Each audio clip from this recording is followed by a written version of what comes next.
Hi and welcome back to the second short video in this series, How to Start a Child and Family Assessment. And in this video, I'm going to be talking to you about how to prepare for a child and family assessment. I'm Vicki, the founder of Social Work Sorted, which is an online platform of resources for newly qualified social workers. Make sure that you subscribe to this channel for all the other videos in this series and much more. In this video, I'm going to be talking about the question, what do you need to know?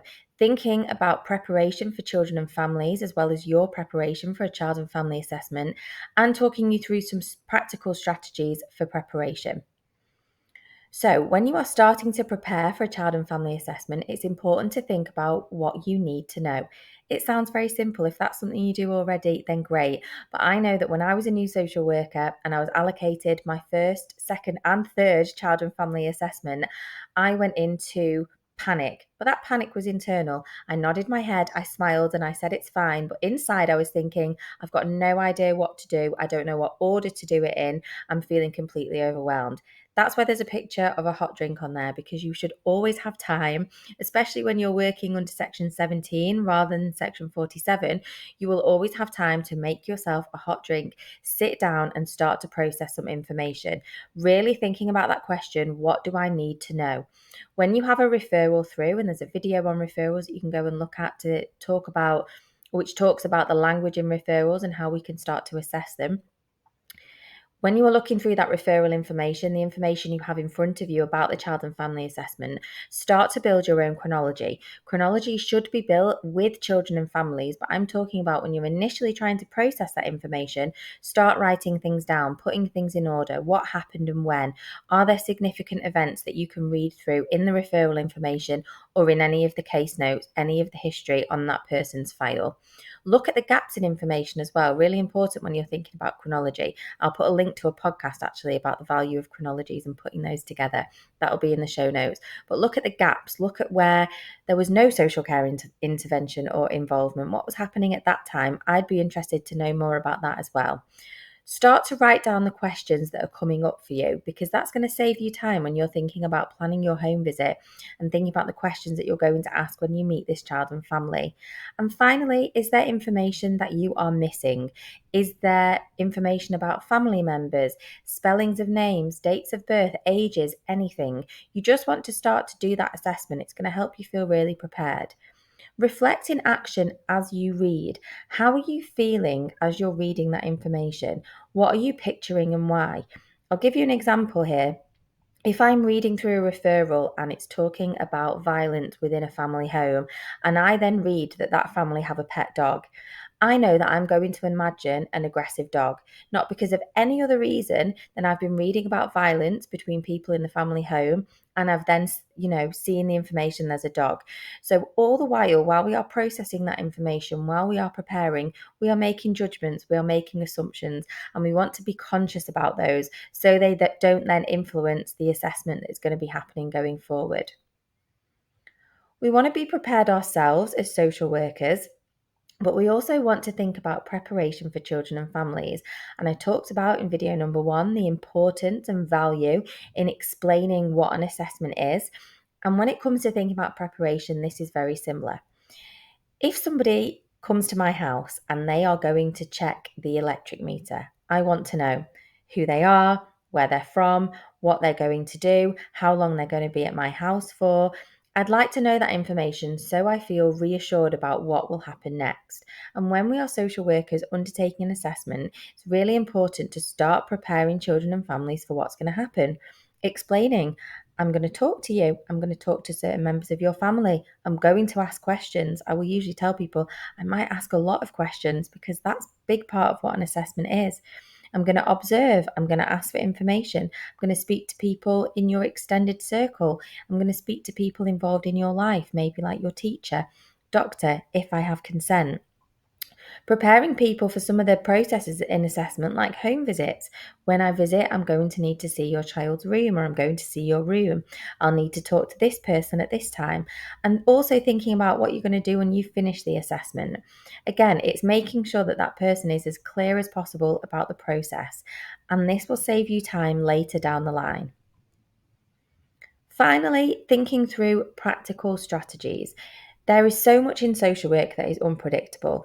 I couldn't even count the days where I have had a plan. I've mapped out my day. It's all been in my calendar. I've known exactly what I was supposed to be doing, when I was supposed to be doing it.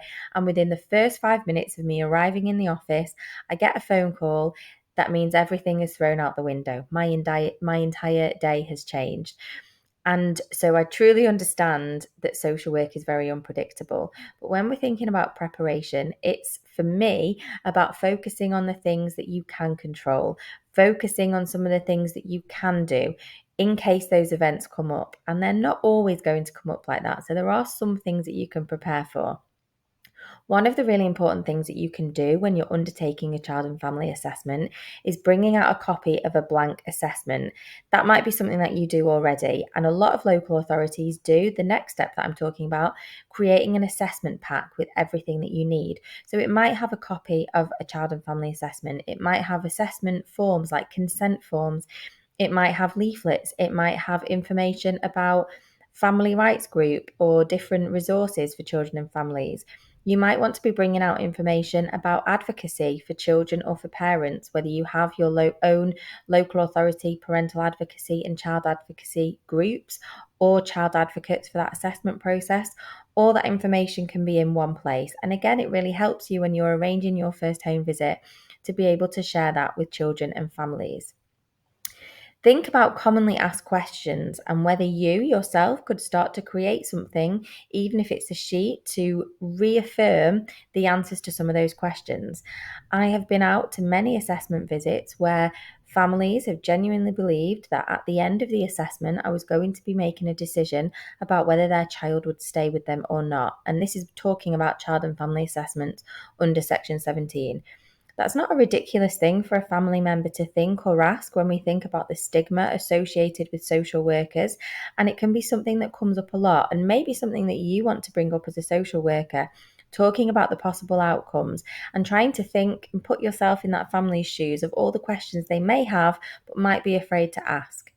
And the fourth thing that you can think about is scheduling in visits.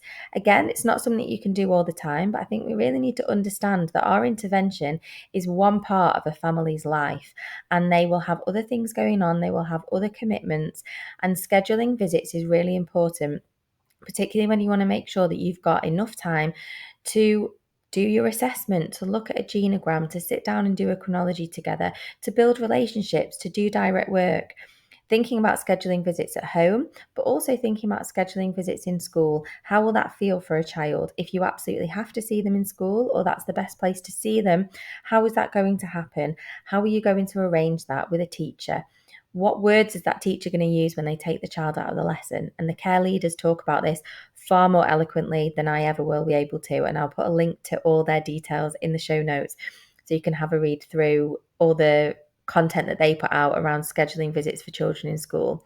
But essentially, it's about thinking through, what can I do? How can I support this child and their family to be prepared for this assessment?